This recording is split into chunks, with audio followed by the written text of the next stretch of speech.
pastor Julio Daniel Vega a sus órdenes, y quiero invitarles para que leamos juntos el texto que ha sido lema en toda esta serie de predicaciones. Está en 2 de Pedro, capítulo 1, versículo 19, y dice: tenemos también la palabra profética más segura, a la cual hacemos bien en estar atentos, como a una antorcha que alumbra en lugar oscuro. La oscuridad, la desesperación, la confusión, la tristeza puede venir en cualquier momento a nuestra vida. Roque Dalton, poeta nuestro, escribió un día: hay veces en que nadie recuerda que existimos, que la vida se encoge y nos aprieta, y que es difícil despertar cada mañana la sangre en nuestras venas. Son días de conservar el esqueleto rodeados hacia adentro y de llorar a oscuras sobre de estos mismos huesos, y de usar la propia piel como mortaja y decirle a la vida: no estamos, vuelve otro día. Hay veces en que nadie recuerda que existimos. Y palabras como las suyas pueden agolparse en nuestro corazón de súbito, en cualquier momento. Por eso debemos ser responsables de nuestra salud emocional y no dejar que las emociones tomen control de nuestras vidas, en especial la tristeza. Fíjense que de todas las emociones que pueden afectar al corazón del ser humano, la tristeza es de las más peligrosas. ¿Saben por qué? Por su cotidianidad con nosotros. Es como la gripe. Es tan cercana que nosotros no tomamos cuidados muchas veces. Es gripe, se pasa. Pero ustedes saben que una sencilla gripe podría complicarse y llevarnos a un cuadro fatal de neumonía, por ejemplo. O aún una infección estomacal. Andan ustedes comiendo, sabrá Dios dónde. Y a veces uno llega a pensar: pues es que comí, es un recargón. A mí cuando me dicen así, yo con discreción veo la pancita y digo: ay, recargón. No, se fue un golpazo. Comparándolo con un recargón de un coche, ¿verdad? Nomás se sume tantito ahí la salpicadera, pero es de recargón que traes. Bueno, entonces llegamos a tomarlo en poco. La tristeza convive tanto con nosotros que llegamos a sentir que es llevadera, que no va a pasar nada. Pero la tristeza, de acuerdo a la palabra de Dios, podría llegar a convertirse en una verdadera fatalidad si desarrolla su curso hasta una depresión mayor. La depresión mayor se distingue de la leve o la moderada, no solamente en el nivel de tristeza que produce, no, sino que en la depresión mayor se empieza a dar ausencia de conciencia y falta de control de la voluntad. Y eso alerta, porque una persona podría llegar a cometer una tontería. En un estado consciente, no. En un estado consciente dices: ay, pastor, discúlpeme, pero yo, por muy triste que estuviera, no podría llegar a tal o cual cosa. Y lo creo, si mantienes la conciencia. Pero si la pierdes, y si pierdes el ejercicio de tu voluntad, estás en un cuadro de depresión mayor. Y no eres dueño precisamente de lo que haces. Ya no está bajo conciencia.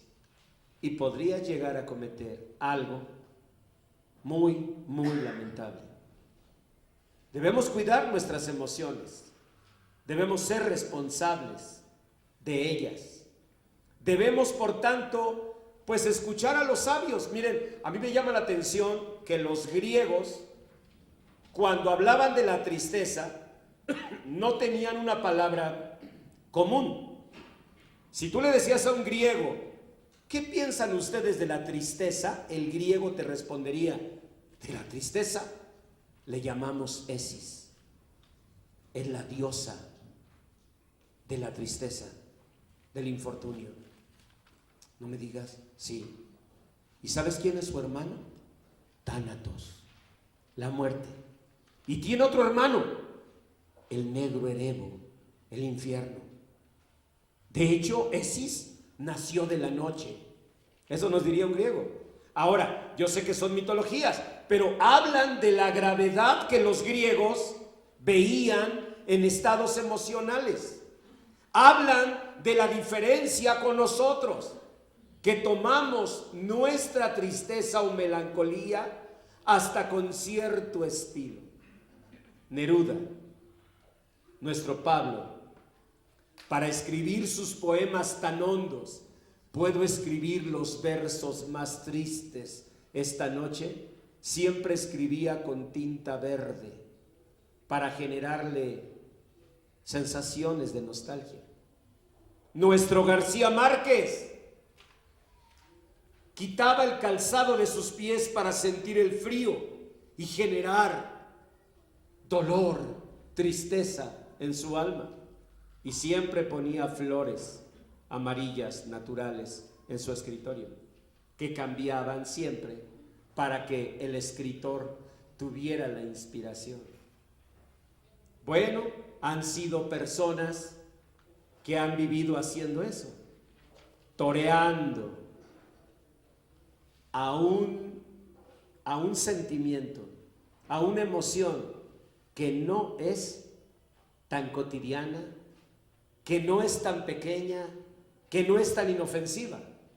Lo que pasa es que nosotros conocemos la punta, conocemos solo la tristeza.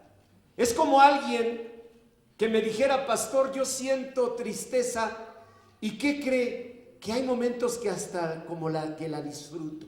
Me doy el apapacho, me doy el derecho. ¿Saben cómo lo comparo? Con subirte a una lancha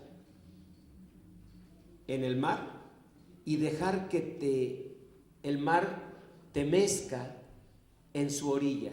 Yo creo que es hasta rico, ¿no? Subir de una lancha, acostarte allá adentro y dejar que la lanchita sea mecida por las olas. ¿Pero dónde estás?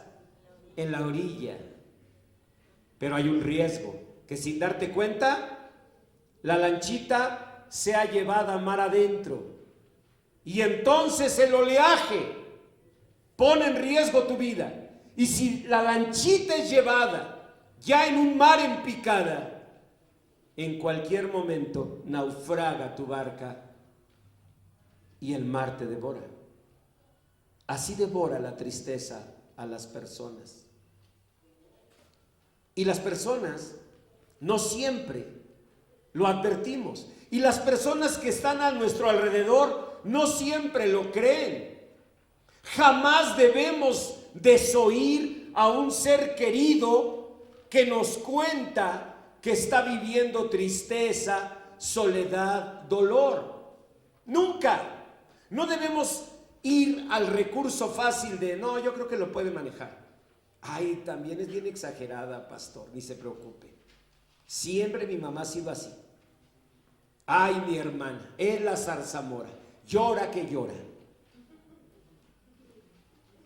Pero un día las emociones pueden pasar de ese nivel de la orilla de la playa al nivel del mar en picada.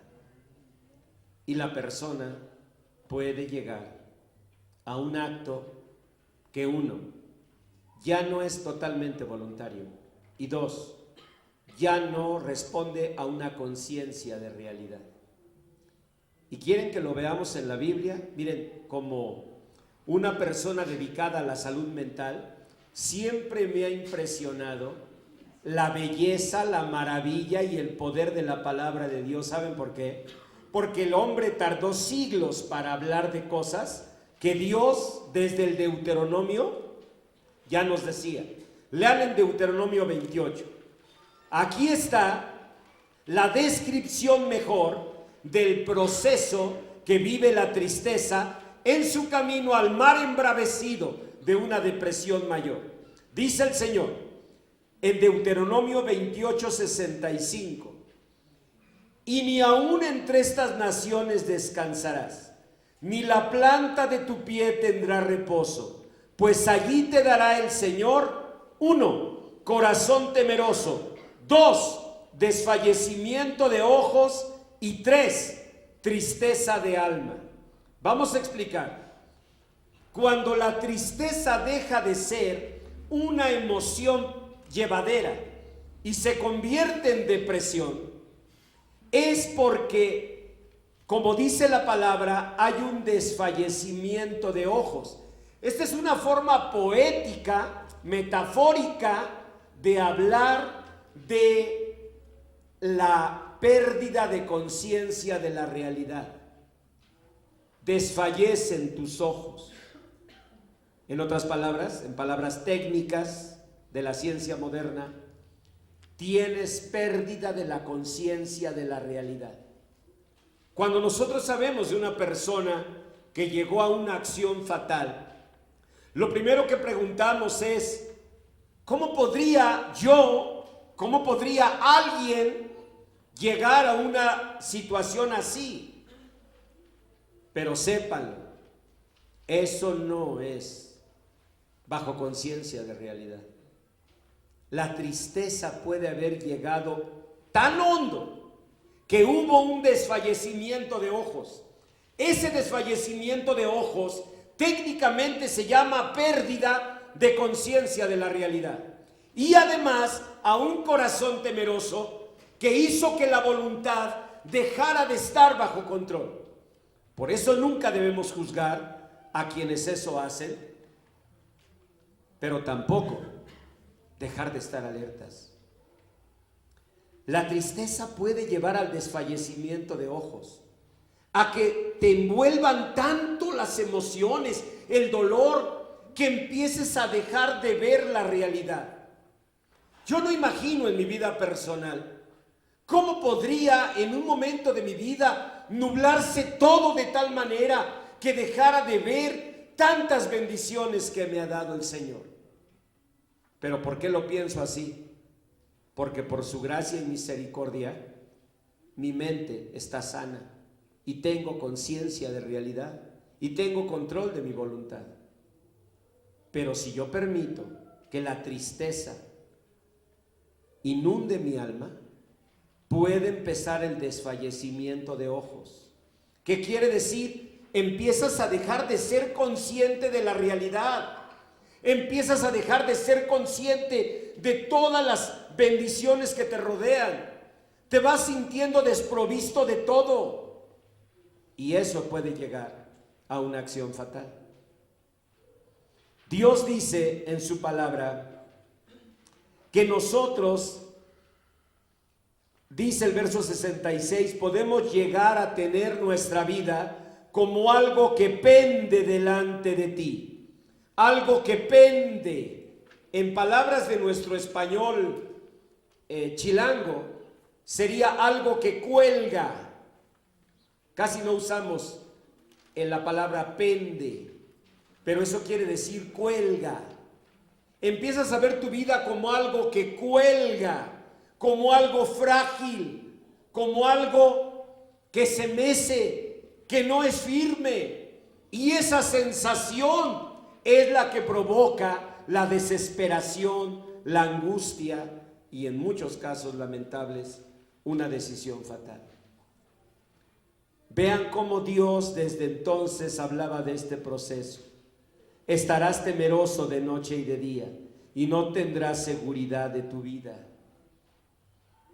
Parece mentira, ¿no? Que la vida, que es algo a lo que instintivamente nos aferraríamos, puede empezar a llegar a ser una idea recurrente de terminar con ella. Puede parecer absurdo, pero es porque tú y yo tenemos la vida como una conciencia y nos sentimos en ella. Pero cuando tu vida por el dolor se pone frente a ti y cuelga delante de ti y se mece tú estás viviendo un proceso en verdad peligroso a nivel psicológico, muy difícil de quitar. La persona está sintiendo su vida como separada de ella. De hecho, en la depresión mayor se dan casos, episodios psicóticos, momentos de alucinación, porque precisamente la persona, hagan de cuenta, como que ya no piensa su vida como yo en esta vida, como yo ahora lo percibo, sino empieza a desdoblar y a ver su vida como si pendiera delante de ella, como si fuera extraña a mí.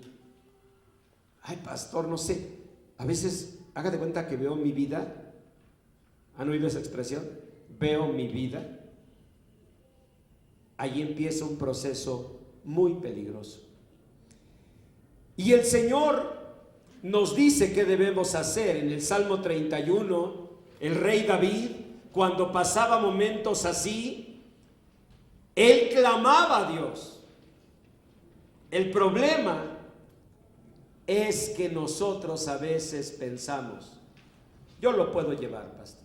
Sí, me he sentido muy mal, pero mire, yo digo, pues no sé, necesito descanso. Son procesos de negación. No, si estamos tristes, hay que clamar a Dios, hay que suplicar su misericordia. Dice la Biblia en el Salmo 31 que David decía: inclina a mí tu oído y líbrame pronto, pronto. Él necesitaba superar esa condición. No consientas la tristeza. Piensa desde hoy que para los griegos, en sus mitologías, era incluso una diosa mala. Los griegos no veían a la tristeza como algo llevadero. Los griegos le llamaban Esis y decían que era hermana del Tánatos, del Erebo, y que había nacido de la noche. ¿Saben qué significa? Significa que ellos veían la dimensión real de la tristeza. Nosotros debemos decir: Señor, líbrame pronto, no consentirla, no buscar sus ganancias secundarias, porque eso sí, cuando ya estamos tristes, al grado de la distimia, que es el decaimiento, la rama de pasote. Apréndanse la palabra distimia para que espanten a sus cuñadas. Si le dicen: ay, te siento distímica, y ya con eso la otra, ay, bueno. Pero es eso, es el abatimiento. Cuando estamos así, generamos compasión, y eso a veces nos gratifica. Si yo me echara a llorar en este momento por una tristeza, más de 2 de ustedes vendrían a abrazarme, y quizás alguno hasta diría: díganle a Estela que mande un pozole y 2 tostadas de crema con una salsa de pasilla. ¡Ay, qué cosa! No. Yo lo disfruté muchísimo. No, casi no como su comida de ustedes así mexicana, porque no, me irrita, ¿no? Me irrita. Imagínense acostumbrado a dieta mediterránea y de pronto llega con su pozole, pues sí está fuerte. Pero me encantó. Bueno, ya en serio. Entonces, harían cosas que no hacen comúnmente. Y eso me puede gratificar. Y de pronto me puedo sentir querido. Y puedo sentir que lo logré. Ahora tengo los amigos. Miren, hasta Sonia, ahí se viene con un conejo. Desde allá, desde Teoloyucan. ¿Por qué? Porque dices que el pastor está triste con un conejo. Por lo menos las orejas se le van a levantar, ¿verdad? Y ahí viene. Y entonces yo empiezo a ver gratificación. ¿Y cuál es el peligro? Que me quede allí. No, líbrame pronto. Así pierde el conejo, así pierde el pozole. Líbrame, Señor, porque esta no es una barquita en la orilla del mar. Esta es una barca que puede llevarme al fondo y puede llevarme y destruirme. Sé tú mi roca fuerte, fortaleza para salvarme, porque tú eres mi roca y mi castillo. Por tu nombre me guiarás y me encaminarás sácame de la red que han escondido para mí, pues tú eres mi refugio. Las palabras que siguen, léanlas todos. Verso 5. En tu mano encomiendo mi espíritu. ¿Quién dijo 1000 años después, Padre, en tus manos encomiendo mi espíritu? ¿Quién lo dijo? Jesús. Son las mismas palabras del salmista. Jesús, el corazón bendito de nuestro Señor, vivió la tristeza. ¿Y saben qué hizo? Clamó: Padre, en tus manos encomiendo mi espíritu. Que es el momento en que dices: Señor, yo no puedo manejarlo. Y cuando eres débil, entonces eres fuerte. Porque en ese momento el poder de Dios reposa en ti.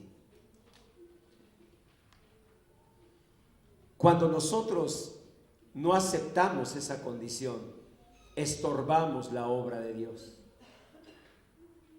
Igual que la estorbas para un médico.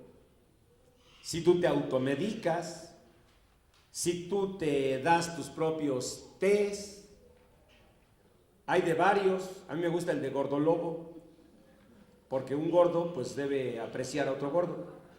Entonces el té de gordolobo, no sé por qué le digan gordo a ese lobo, pero pues pobre lobo, ¿por qué le andan diciendo gordo? Entonces yo siempre pido, aún ahí en Starbucks, me dicen: ¿quiere té chai? Le digo: no, échame de gordolobo. ¿Ven? Bueno, y andas ahí tú con tus tecitos y con tus propias medicinas y no vas al doctor. ¿Qué estás estorbando? La obra de la ciencia médica. Cuando tú y yo no buscamos a Dios, estorbamos la obra de Dios. Cuando Dios acude a nosotros, cuando tú le dices: Padre, en tus manos encomiendo mi espíritu. ¿Qué quiere decir? Señor, este espíritu, esta alma llena de tristeza, es una barca naufragando. Yo no quiero que en algún momento las olas me lleven al fondo, desfallezcan mis ojos, pierda mi conciencia, pierda el control de mi voluntad y pueda llegar a hacer algo que sea un daño terrible a los míos, una destrucción de generación en generación. Yo no quiero hacer eso. Ahora que tengo conciencia, clamo a ti y ruego tu bendición.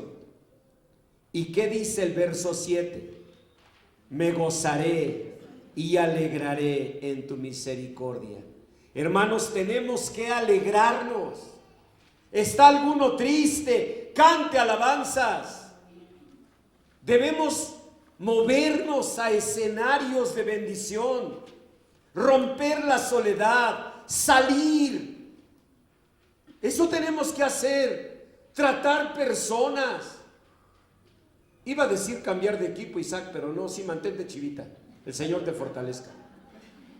No sé, tenemos que movernos a hacer algo, pero no permanecer en esa indolencia. No lo olviden, los griegos a la tristeza le llamaban diosa. En otras palabras, creían que tenía un poder terrible y era hermana del tánatos, de la muerte. ¿Saben qué significa? Que la tristeza sabe cómo llamarla a su hermana, a tánatos. Terrible, ¿no? Y el Señor lo dice en su palabra. Sigan leyendo. Dice en el verso 9: ten misericordia de mí, oh Señor, porque estoy en angustia. Se han consumido de tristeza mis ojos. Ahí está. Ese es el desfallecimiento de ojos, la pérdida de la conciencia de la realidad, mi alma también y mi cuerpo, porque mi vida se va gastando de dolor. ¿Saben a qué se refiere eso, hermanos? A lo que siempre pensamos cuando alguien priva su vida. Siempre pensamos: ¿cómo dejó de ver muchas otras cosas que tenía de bendición? Y voy a explicarles el proceso. La tristeza va borrando recuerdos hermosos. ¿Cuántas mamás aquí recuerdan cuando nacieron sus hijos? Levanten su mano. Miren, todas, ¿verdad? Ni se acuerdan, pero levantan la mano. Ay, está el hijo al lado, ni modo que digas que no. Ay, no, ni me acuerdo. No, no, ya en serio, ya. Todas las mamás recuerdan ese día, ¿cómo no? Un solo momento así bastaría o debería bastar para despertar y decir, no, no, no, no, yo no puedo hacer esto. Pero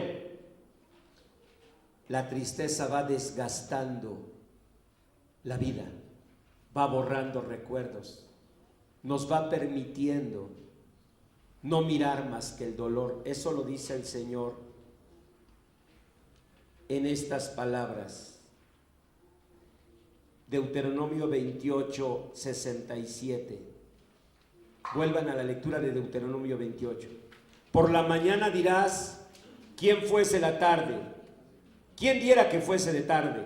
Y a la tarde dirás, ¿quién diese que fuese la mañana? Por el miedo de tu corazón con que estarás amedrentado. Sigan todos. Y por lo que verán tus ojos. A ver, Dios había hablado de un desfallecimiento de ojos. Y ahora dice, lo que verán tus ojos. No quedamos en que habían desfallecido. No dejen de seguirme en mis manos. Lo que sucede es que se da un proceso de pérdida de conciencia de la realidad externa, pero un proceso de refracción de las imágenes internas. Por eso la persona empieza a vivir como realidades, temores, miedos. Es más, algunos llegan a puntos de alucinación, oyen voces, miran sombras. ¿Saben por qué es? Porque es un proceso doble. Por eso hago mi mano así. Por una parte se hizo una barrera que no me permite ver la realidad, pero esa barrera hace que mis imágenes emocionales se refracten en la barrera. Y entonces lo que tengo frente a mí, número uno, ya no es esa realidad que es la real. Y lo que tengo frente a mí son las imágenes horribles que ha construido mi mente y mi corazón. Y eso es lo que miro. Y eso es lo que causa horror. Y eso es lo que lleva a las personas a la desesperación. Por eso no es sencillo culpar, juzgar, condenar a una persona que vive tal desesperación. Pero tampoco debemos dejar de estar atentos de los seres que amamos, porque pueden vivir cosas así. Ese proceso es muy peligroso. Vean, imagínenselo. Por una parte, pierdo conciencia de la realidad real. Dejo de ver yo como pastor mi familia, mi congregación, tantas bendiciones que Dios me ha dado y que están aquí. Y esa barrera hace que se refracten mis temores y empiezo a ver enemigos, empiezo a ver cosas que me amenazan y obviamente la desesperación debe ser terrible. Dios dice que esto puede llevar a un final. Dice, porque, volvemos al Salmo 31:10, porque mi vida se va gastando de dolor y mis años de suspirar. Se agotan mis fuerzas a causa de mi iniquidad y mis huesos se han consumido. Y vean el verso 12, he sido olvidado de su corazón como un muerto. Cuando esa palabra empieza a aparecer, nosotros en casos de depresión siempre queremos saber si la persona ha sentido ganas de morirse o ha pensado en morirse. Para nosotros hay una distancia abismal entre una y otra cosa. El sentir ganas, esto es simplemente producto de un agotamiento. Pero cuando ese pensamiento aparece, que es aquí, he sido olvidado de su corazón, y dice David, como un muerto. La palabra muerte empieza a volverse parte del lenguaje, de las imágenes, de las ideas. Y esa palabra que nos causa tanto estupor se va haciendo parte del lenguaje. El Señor dijo: deja que los muertos entierren a sus muertos, tú ven y sígueme. Los hijos de Dios no estamos llamados a muerte, ni a hablar de muerte, ni a invocar muerte. Los hijos de Dios estamos llamados a vida. El Señor Jesús vino para darnos vida y vida en abundancia. Debemos desechar el lenguaje de la muerte. Debemos desechar imágenes mentales, ideas. Aunque tú me digas: pastor, no era exactamente como un plan, simplemente pues pasó por mi mente. Pues en ese momento, en el nombre de Jesús, reprende eso. El ladrón vino para hurtar, matar y destruir. Jesús vino para darnos vida y vida en abundancia. No consientas. Vean lo que sigue. Salmo 31:12. He venido a ser como un vaso quebrado. ¿Saben que Vincent Van Gogh eso dijo exactamente poco antes de quitarse la vida? Googleenlo. Busquen las cartas de Van Gogh a su hermano Theo. Y en una de las últimas cartas, Vincent Van Gogh escribió exactamente eso. No somos más que cántaros quebrados. Un vaso quebrado. Un vaso quebrado, ¿qué haces con un vaso quebrado? Lo tiras. Cuando llega esa lógica a la ilógica del atormentado, ya está tomada la decisión. Dios no nos tira, no nos desecha. Vengan a mí los que están trabajados y cargados, que yo les haré descansar. Aunque tú llegaras como una taza quebrada, rota, inútil a los ojos de los hombres, ¿quién es nuestro Padre sino el alfarero, que puede tomarnos y rehacernos? De modo que si alguno está en Cristo, nueva criatura es. Siempre hay esa oportunidad mientras haya vida. Pero si tú permites esos sentimientos, por eso debes desecharlos. Vean San Lucas 22. El Señor Jesús se apartó de sus discípulos a distancia como de un tiro de piedra. Sabrá Dios cuánto era eso, ¿no? Y puesto de rodillas oró diciendo, Él se puso de rodillas, Jesús se puso de rodillas y oró diciendo, Padre, si quieres, pasa de mí esta copa, pero no se haga mi voluntad sino la tuya. Y se le apareció un ángel del cielo para fortalecerle. No dice, y llegó un psicólogo de Star Médica, consultorio 1006, para orientarlo. No dice eso el Señor. No, cuando hay una tristeza así, necesitas ángeles del Señor. Piénsenlo, si Jesús, un corazón puro y bendito, necesitó que un ángel viniera a fortalecerle, ¿cuánto más nosotros? El ángel vino a fortalecerle y estando en agonía, ¿qué hacía el Señor Jesús? Oraba más intensamente, más agonía, más oración. Exactamente lo contrario a nosotros. Viene agonía, pastor, yo me voy de la iglesia. Ya no he ido, pastor, estoy muy decepcionada. No, pues así. Cuando más necesitas a Dios, agarras pata de perro. ¿Cómo así? ¿Cómo así? Entre más dolor, más medicina, ¿o no? Entre más dolor, más pomada. Así es. Entre más agonía, más comunión con Dios. Él oraba más intensamente y era su sudor como grandes gotas de sangre que caían hasta la tierra. O sea, el Señor Jesús en serio estaba sufriendo. Pero fíjense qué interesante, verso 45. cuando se levantó de la oración y vino a sus discípulos, léanlo ustedes, los halló durmiendo a causa de la tristeza. Oye, ¿entonces la tristeza da sueño? No, pero la tristeza siempre pensamos que la remediamos durmiendo.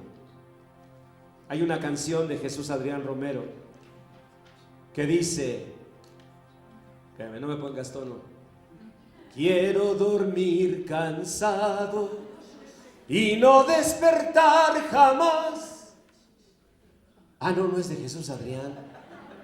Bueno, pero no importa, porque es un anhelo. ¿De qué? De escapar, de cerrar los ojos, de no ver. No, no, no, no. Lo que necesitas es conciencia de realidad. Lo que necesitas es caminar entre la gente, oír la voz de mamá, tocar a tu hijo.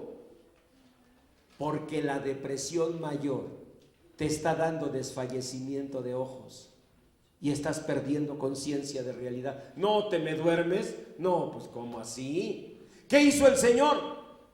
No, hombre, pues que levanta, Pedro, párate, ¿cómo que te me duermes? Estaban durmiendo, les dijo, ¿por qué dormís? Levántense, oren. Ellos de tristeza estaban diciendo, yo no quiero saber nada, no quiero saber nada. Esa no es la solución. Desde hoy, grábalo en tu corazón, que Dios te trajo aquí para escucharlo, como una advertencia divina. Tu necesidad es conciencia de realidad. Si tú te duermes, si tú te evades, si tú te emborrachas, si tú escapas, peor tantito. No, lo que necesitas es conciencia de realidad. Levántate, les dijo el Señor. A ver, Pedro, levántate. Y el otro, es que estoy triste. Levántate, vamos a orar. Se acerca el que me entrega, les dijo. Esta es la realidad. Y ese es el llamado del Señor. Por eso la advertencia divina dice, porque la tristeza que es según Dios produce arrepentimiento para salvación, de que no hay que arrepentirse. Pero la tristeza del mundo, ¿qué dice? Es hermana del tánatos. Aquí está lo que los griegos decían. La tristeza del mundo produce muerte. Segunda de Corintios 7:10. La tristeza produce muerte. No es una emoción ligera, no es una emoción media sabrosa, no, es muerte. No hay cianuro dulce, es veneno y nos mata. La tristeza mata, porque su hermano es el tánatos. Viene aparejada con la muerte. Hoy le llamamos depresión mayor. Y no crean que es una forma de hablar. Cuando un profesional de la salud te diagnostica depresión leve, depresión moderada o depresión mayor, no le está diciendo por el nivel de tristeza que tenga solamente, sino por dos factores que son clave y letales. Uno, pérdida del control de la voluntad. Y dos, lo más importante, pérdida de conciencia de la realidad. Cuando ya se acaba eso, la persona ya no es dueña de sus actos. La persona puede cometer cosas que no hubiera querido, seguramente no hubiera querido. Pero ahora ya no tenía el control de su voluntad, ni la conciencia de la realidad. Por eso el Señor tiene un mandato. El mandato es gozaos y alegraos, porque vuestro galardón es grande en los cielos. Dios dice, gózate y alégrate. Y yo sé que a veces pues no lo queremos, pero piensen, nosotros debemos ser responsables de nuestras emociones, no solo respecto a nosotros, sino respecto al impacto que esas emociones tienen en los demás. Si algo agradezco a Dios es haber tenido una madre que todas las mañanas cantaba.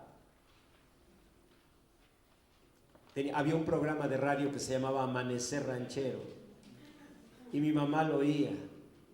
Cuando yo despertaba tenía dos sensaciones en mi cuerpo.